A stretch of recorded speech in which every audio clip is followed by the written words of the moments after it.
Bienvenue dans notre séance d'assistance aux candidatures pour les défis mondiaux de 2024. Euh, je vais juste commencer par vous dire un petit peu concernant ce que nous faisons à MIT Solve. Solve est une initiative du MIT et nous croyons que pour atteindre un avenir plus durable et équitable pour tous, nous avons besoin de nouvelles voies et d'idées. Et c'est pour cette raison que nous lançons des appels ouverts chaque année pour des solutions aux défis mondiaux les plus importants. N'importe qui, n'importe où dans le monde peut répondre à nos défis mondiaux. Et les innovateurs sélectionnés bénéficient du soutien du MIT et de notre communauté Solve pour étendre leur impact. J'ai quelques petites statistiques ici concernant notre communauté de solvers et ce que nous faisons. Nous avons soutenu plus de 400 innovateurs avec le financement, les ressources et les connexions. Et 90% de ces solutions sont encore opérationnelles. Et comme vous pouvez voir sur cette diapo ici, nous avons vraiment une portée mondiale avec plus de 20 000 candidatures de plus de 180 pays.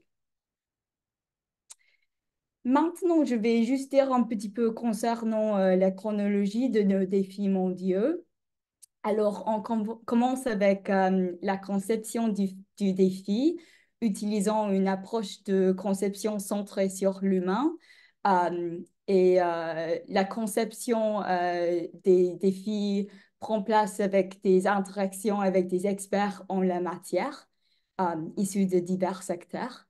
Et puis, le stade auquel nous sommes maintenant, le lancement et la candidature. Euh, Après ça, on a la sélection et le jugement qui prend place de avril jusqu'au mois d'août, où les solutions sont examinées par un comité de juges. C'est un processus de sélection avec plusieurs étapes. Et après ça, on a l'étape finale, c'est de présenter les équipes gagnantes pendant un événement annuel à New York qui prend place durant la semaine de l'Assemblée générale des Nations unies. Pour les solutions gagnantes, on a un programme de soutien qui dure 9 mois et ça comprend des ateliers, du coaching, des événements de mise en réseau et autres opportunités. Je vais dire un peu plus concernant le programme de soutien et ce que les solutions gagnantes peuvent attendre de ça. Et à la fin du programme de soutien, on a encore un événement qui s'appelle Solve at MIT, qui est notre événement phare qui prend place sur le campus du MIT. Et là, on annonce la classe Solver et les partenariats entre la classe Solver et les membres de notre communauté. Est-ce qu'il y a des questions concernant la chronologie ici? Non, Non? c'est clair. Ok, bon, je vais passer à la prochaine diapo ici. Ici, vous pouvez voir tous les titres de nos défis mondiaux pour cette année. Par exemple, on a ici le défi mondial de l'apprentissage et la question clé pour ce défi, c'est comment pouvons-nous rendre l'apprentissage plus équitable tout en améliorant les résultats pour tous les apprenants.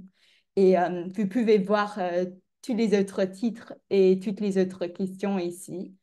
Euh, cette année, on prend une approche un peu différente par rapport aux années précédentes. Euh, dans les années précédentes, on a défini des questions beaucoup plus étroites. Maintenant, on a des questions plus larges et ouvertes. Euh, donc, c'est ça pour les questions et les titres des défis.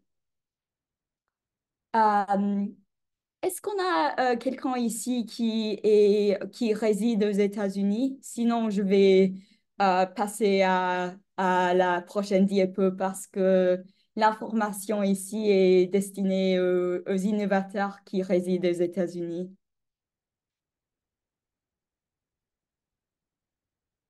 Euh, je vais, je vais sauter cette diapo.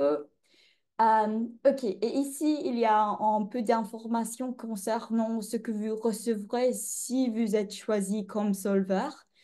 Donc, après la sélection, chaque équipe remporte un prix de 10 000 dollars de solve. Mais il y a aussi accès à des prix supplémentaires.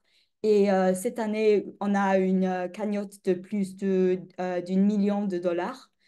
Euh, et il y a aussi accès à des investissements à travers Solve Innovation Future pour les équipes qui sont à but lucratif.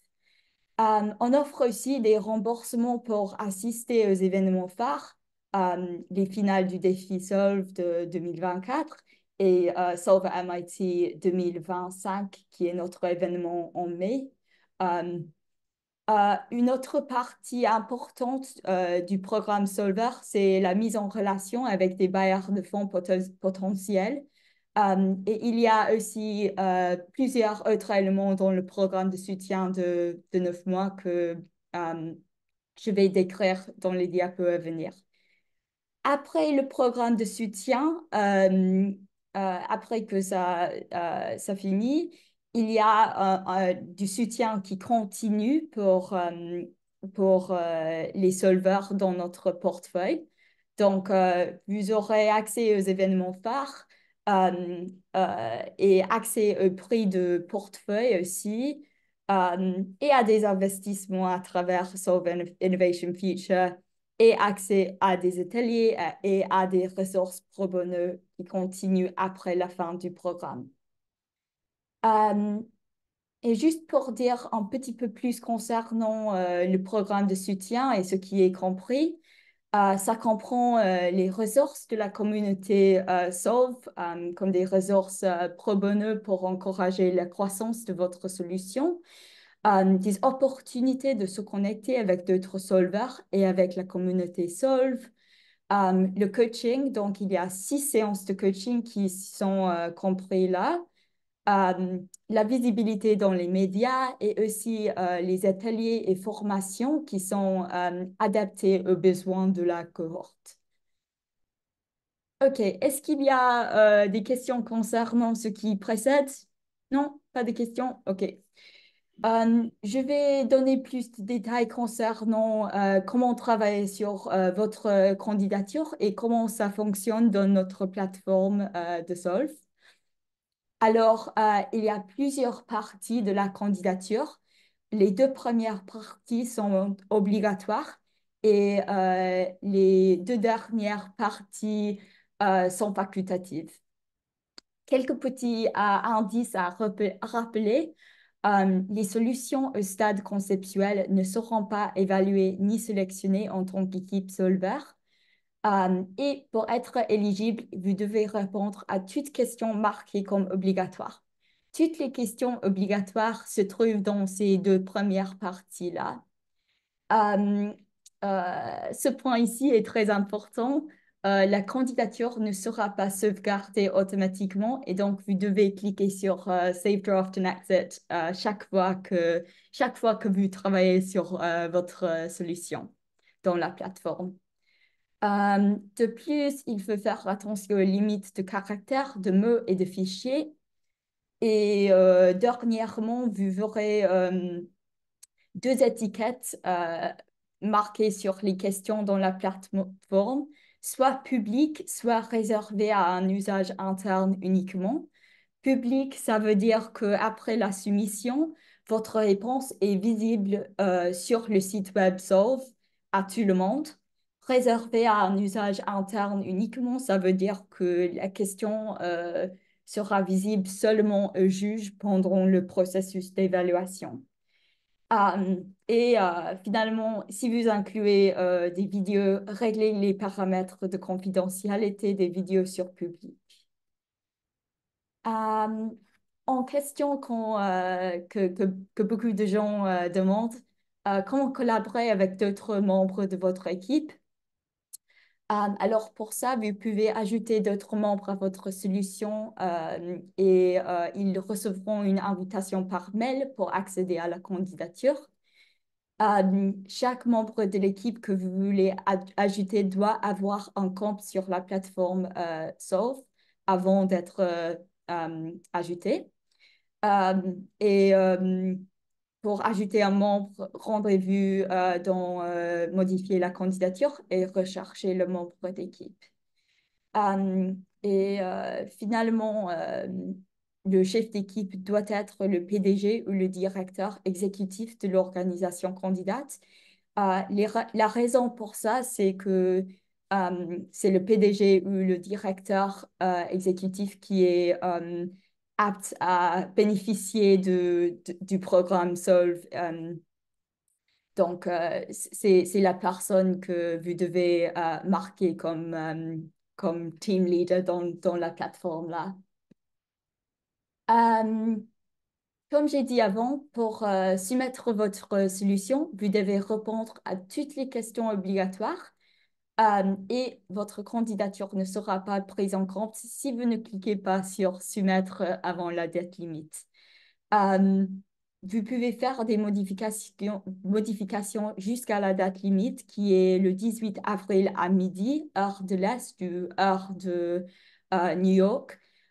Faites attention au fuseau horaire là parce que si vous cliquez sur soumettre à 1 heure, ce ne serait pas possible de soumettre. Alors, faites attention au fuseau horaire.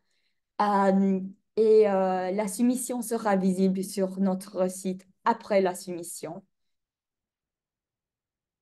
Euh, je vais faire une pause ici pour voir s'il y a des questions. Non? Non. Ok. Dans ce cas, je vais vous donner des réponses à quelques questions fréquemment posées. Alors, comment est-ce qu'on définit la technologie à Solve? Nous définissons la technologie d'une manière très générale et large. Et pour cette raison, nous accueillons les solutions utilisant des applications, des robots, des drones, tout qui est haute technologie. Mais aussi, nous accueillons des solutions qui utilisent technologie traditionnelle, ancestrale et naturelle. Donc, c'est une définition large, comme j'ai dit. Puis-je postuler à plusieurs défis mondiaux? Réponse courte, oui. Cependant, si votre solution passe les premières étapes du processus d'évaluation dans plusieurs défis, vous serez invité à sélectionner un défi pour continuer. Finalement, quel est l'engagement en temps si je suis sélectionnée? Alors, les équipes sélectionnées devraient s'attendre à consacrer environ 25 heures au programme au cours d'une période de 9 mois. Ça comprend les séances de coaching, les ateliers, les événements virtuels et tout ça. Euh, de plus, les déplacements et la participation aux événements phares de MIT Solve durent généralement 4 jours pour Solve Challenge Finals, les finales du défi Solve à New York en septembre, et 5 jours pour Solve at MIT à Boston en mai. Donc, c'est 9 mois, pardon, 9 jours pour les déplacements et la participation aux événements phares et 25 heures pour le programme au cours d'une période de 9 mois. OK, ici, on a les critères d'évaluation. Je ne vais pas tout lire ici, mais à gauche, on a les critères clés qui sont utilisés euh, pendant les premières 2 étapes du processus d'évaluation. À droite, on a 3 critères supplémentaires qui sont pris en compte lors de la sélection des finalistes et des solveurs. Alors, les 2 dernières étapes du processus d'évaluation. Euh, je vais attendre quelques moments pour que vous puissiez lire les critères.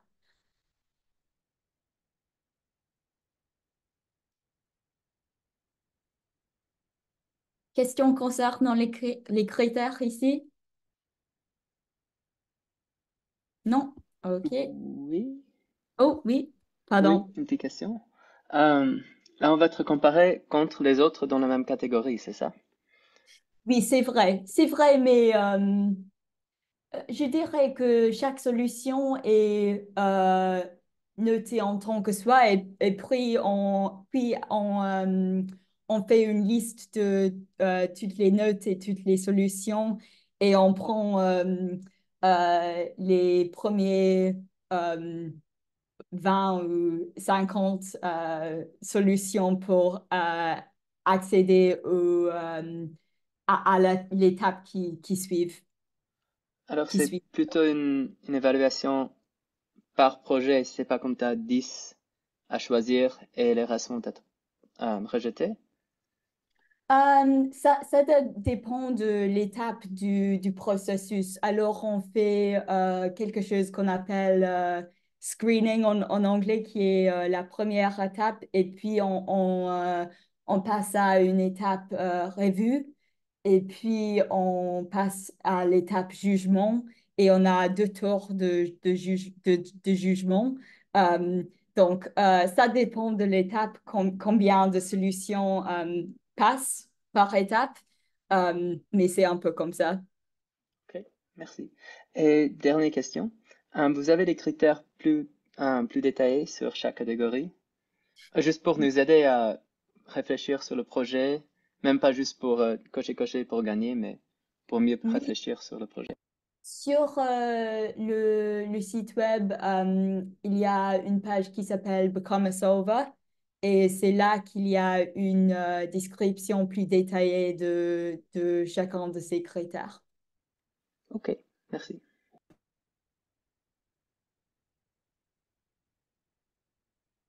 OK. Quelques petits indices ici pour renforcer votre candidature. Euh, nous vous encourageons à répondre aux questions facultatives parce que les candidats qui répondent à la plupart des questions facultatives ont plus de chances d'être sélectionnés. Et c'est ce qu'on a vu avec des analyses concernant ça. C'est la raison pour laquelle nous vous encourageons à répondre à ces questions.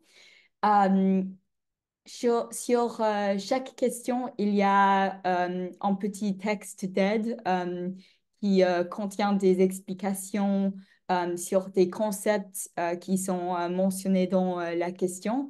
Ça donne aussi des exemples de réponses réussies et des outils pour vous aider à élaborer vos propres réponses aussi. Euh, et on a quelques petites ressources ici. Alors, il y a un quiz de vérification rapide de l'éligibilité. Aliana, if you don't mind putting the eligibility quiz in the chat if you haven't already. Perfect. Euh, on a aussi un cours sur la plateforme MITx, sur la planification commerciale et l'impact sur les entreprises sociales.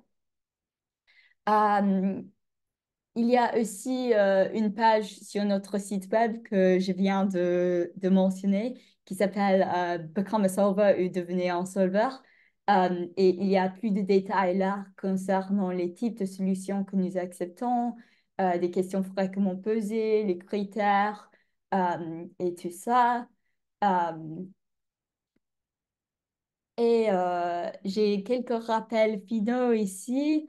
Euh, Après la soumission, comme j'ai dit avant, rappelez que toutes les réponses seront visibles au public, sauf si elles sont indiquées comme not publicly viewable ou destinées à l'usage interne. Euh, Nous ne recommandons pas l'utilisation de ChatGPT ou d'autres chatbots IA pour rédiger toute votre candidature parce qu'on veut entendre votre voix personnelle euh, et ça pourrait être un désavantage pour votre candidature si on n'a pas votre voix personnelle dans l'écriture. Pourtant, ça peut être utile si l'anglais n'est pas votre langue maternelle.